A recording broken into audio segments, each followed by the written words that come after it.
This is where we began our weekend tour with Honor Flight Maine. Here are some of the sights, sounds, and insights I gathered.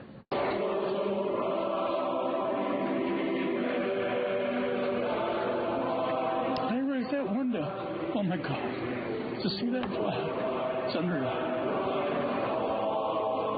Baltimore's Fort McHenry being the first stop is fitting, as many consider this the birthplace of a truly United States of America. And every time the British shelled this fort and knocked that flagpole down, patriots were putting it up.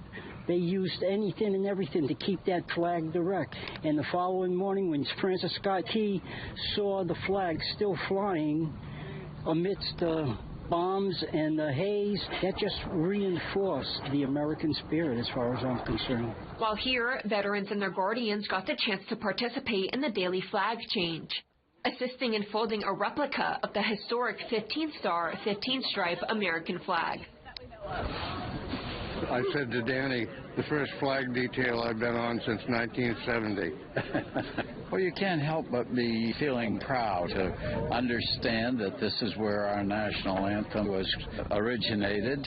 Honor Flight's a great organization. It's a wonderful thing for me personally to be able to be with all these vets and camaraderie and history. For me, it was able to come and see the places that I would not go. I'm at the age now where I don't go very far. It means so much to them. It means that they can share their stories with a like veteran, somebody who understands their pain, their suffering, their joy, their livelihood, what their time in the service meant. I think for older vets, and Vietnam not being a popular war, that it's nice for veterans to get together and to share their experiences and spend a little bit of time honoring those who made the ultimate sacrifice, and to feel proud to be an American. For many veterans, especially those who fought in the Vietnam War, they did not receive a warm welcome home. During Honor Flight Maine's trip to Washington, D.C. this past weekend, folks went the extra mile to show veterans not only are they welcome, but their service is acknowledged and, most importantly, appreciated. Here's how they did that in Arlington, Virginia. That'll be something, of course, I'll always remember. Saturday, Honor Flight Maine veterans got a front row seat to ceremonies at Arlington National Cemetery, held every half hour in the spring and summer. The ceremony that you are about to witness is an Army wreath-laying ceremony to be conducted in honor of the unknowns. Alongside the Sentinels, veterans age 90 and older laid the wreath, honoring the unidentified service members lost in World Wars I and II and the Korean War. It was a surprise, quite an honor to have done that. I enlisted at the end of the Korean War. I was drafted for the Korean War. From there, I went back to Korea in '64, and then Vietnam in '69 and '70. Oh, that was so wonderful, so unexpected, to have such an honor. I had been to the ceremonies before, but this is the first time. Can't imagine having been able to place a wreath. And it kind of brought back the memories of the guys that I served with in particular. To do it on behalf of the other Marines, sailors, soldiers, and so forth, that have served in the past. It was quite an honor to have served them. Later that day, at the Women's Military Memorial, 3 female veterans were honored with booklets documenting their service, which will be uploaded to the memorial's database. We say it's right that they take their rightful and visible place in history for all time. This included Rosemarie Curtis, a Navy nurse who enlisted in the Vietnam War when she was 24 years old. Amazing. I mean, I didn't expect it. This really brings you back, and it's real. I'm so proud of her. It was very overwhelming. It's kind of beautiful to see your mother write part of history.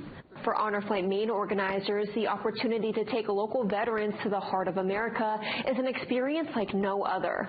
It was an emotional and reflective day Saturday as we visited the memorials honoring military branches and their service in different wars. Here's more from Washington, D.C. You get to see the veterans as they really are. Have you ever been to D.C. before? No, that's my first trip. Never. The first time me seeing it. For many veterans, Honor Flight Maine's trip to Washington last weekend was their first visit to the memorials dedicated to their service. It's been unreal. It's just been tear-dropping. Amazing.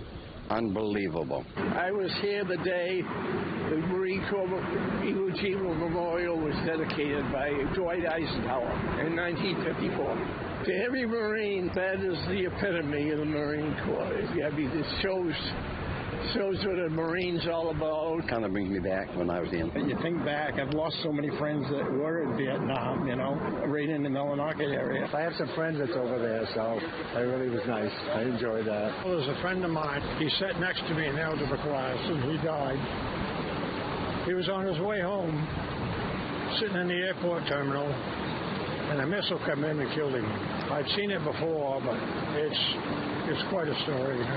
There's a lot of emotions. Behind us is the stars on the World War II Memorial, and having just come from Vietnam Memorial and the Korean War Memorial, the amount of loss, of casualties and so forth, and America's involvement in the fight for freedom around the world, it's pretty amazing, and it's pretty hard to take it all in. And being able to do that here with our fellow veterans it carries even more weight. A number of Vietnam veterans didn't have a good homecoming. This helps buffer that. Doesn't take the pain away that they had 50 years ago, but it lets them know that a segment of our society truly does appreciate their service. Having that over our heads for 54 or 5 years now, it's kind of a release to let us know that people care.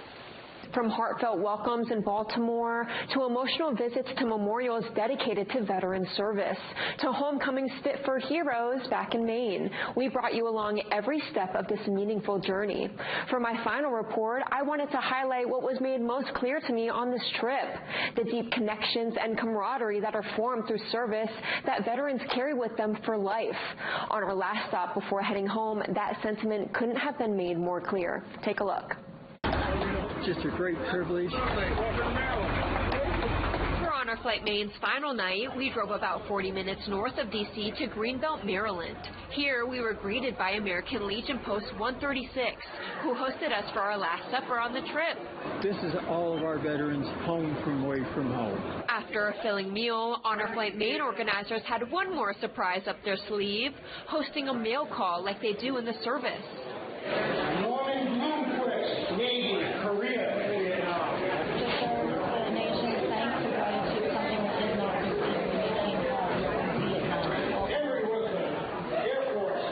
Hosting veterans groups from Maine to Puerto Rico, Post 136 members say their open doors signify the brother and sisterhood that transcends state lines. We're just so happy to have all you from Maine, and it's such a good feeling to be able to host you. And once again, a huge thank you to Honor Flight Maine for the invitation, and thank you to the veterans for trusting me with your stories.